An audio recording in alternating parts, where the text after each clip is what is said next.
नमस्कार, मैं डॉक्टर हर्षवर्धन पुरी। मैं एक सीनियर कंसल्टेंट थोरैसिक और लंग ट्रांसप्लांट सर्जन हूं मेदांता द मेडिसिटी गुरुग्राम में। तो आज जिस बीमारी की हम बात करेंगे वो बीमारी बहुत ही जटिल बीमारी है और उसका जो ट्रीटमेंट है वो भी काफी जटिल है। हम बात करेंगे बुल्लस लंग डिजीज की या लंग बुल्ला की।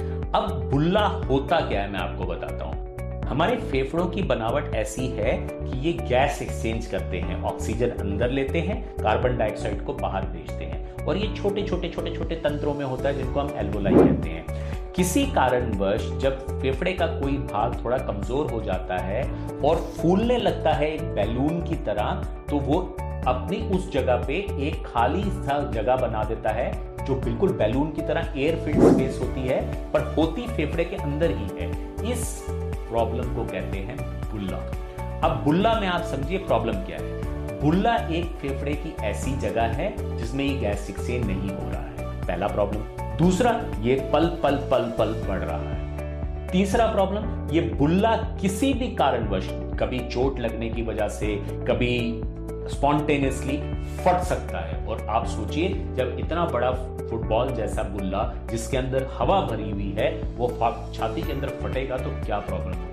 एकदम पेशेंट को न्यूमोथोरैक्स हो जाएगा, फेफड़ा पूरा कोलैप्स हो जाएगा, हार्ट भी कई बार बैठ सकता है, हवा भर जाएगी फेफड़े के अंदर, पेशेंट की सांस लेने की कैपेसिटी रिड्यूस हो जाएगी, पेशेंट बेहोश हो सकता है, यहां तक इन पेशेंट्स की कई बार मृत्यु भी हो सकती है। सो आप सोचिए एक छोटा सा बुल्ला जो एसिम्प्टोमेटिक है, कुछ नहीं कर रहा है, वो कितनी सारी प्रॉब्लम्स करता है। कभी कभी इस बुल्ला में ब्लीडिंग हो जाती है, कभी कभी पानी भर जाता है, इन्फेक्शन हो जाती है, पेशेंट एक्सट्रीम फीवर के साथ हमारे साथ प्रेजेंट करता है। एक छोटा सा बुल्ला जिसको कई लोग एक्सरे पे या सीटी पे देखने पे कहते हैं इसको भाई साहब कुछ मत करवाइए, वो आप सोचिए कि आपकी जान भी ले सकता है। तो अब करना क्या है अगर ऐसा बुल्ला कभी आपको डायग्नोस होता है, कभी आप सीटी कराते हैं उसमें दिखता है, कभी आपको श्वास की कोई प्रॉब्लम हो रही है, ब्रेथलेसनेस हो रही है, पेन हो रहा है, आपने सीटी कराया और उसमें ये बुल्ला लिखा, तो अब आप सोच लीजिए कि मुझे इसका इलाज कराना ही कराना है। इलाज क्या है बुल्ला का?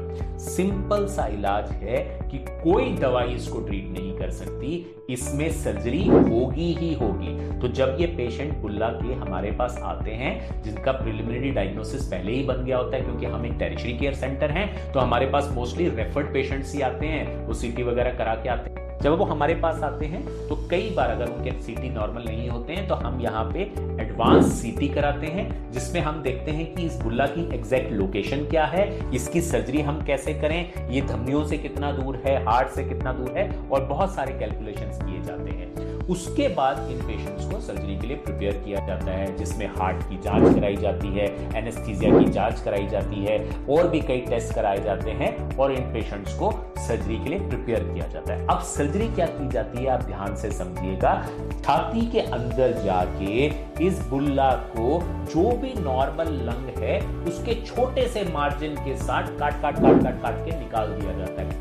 सुनने में तो ये बहुत आसान लगता है, पर ये बहुत ही कॉम्प्लेक्स चीज है। इसमें एडवांस स्टेपलर्स का यूज होता है। जैसे आप स्टेपलर्स पेपर के ऊपर लगाते हैं, वैसे ही हमारे पास फेफड़े पे लगाने के स्टेपलर्स होते हैं। उसको कैसे प्लेस किया जाता है, कैसे आगे काटा जाता है और इस बुल्ले को पूरी तरह से निकाल दिया जाता है। ये सर्जरीज हमारे यहाँ पे अमूमन 99% केसेस के अंदर दूरबीन से होती है, जिसको हम वैट्स कहते हैं, 3 छोटे छोटे छेदों से। तो पेशेंट जो है बहुत ही जल्दी इम्प्रोवाइज हो जाता है। जैसे ही सर्जरी होती है अगले दिन वो वार्ड में शिफ्ट हो जाता है, उसको ट्रेडमिल पे भगाया जाता है, एयर साइकिलिंग कराई जाती है, एडवांस फिजियोथेरेपी कराई जाती है, उसका न्यूट्रिशन ऑप्टिमाइज किया जाता है और हफ्ते भर के अंदर इस पेशेंट को डिस्चार्ज कर दिया जाता है। जिसके बाद ये प्रॉब्लम होने के जो चांसेस हैं वो 99% खत्म हो जाते हैं और पेशेंट बिल्कुल ठीक हो जाता है। एक ड्रेडफुल बीमारी से, बुल्लस लंग डिजीज से, एक पेशेंट नॉर्मल लाइफ जीने तक बस इस 7 से 10 दिन के समय में पहुंच सकता है, अगर वो मेदांता जैसे एडवांस सेंटर में आ जाए। अब लोग मुझसे कई बार पूछते हैं कि जो इतनी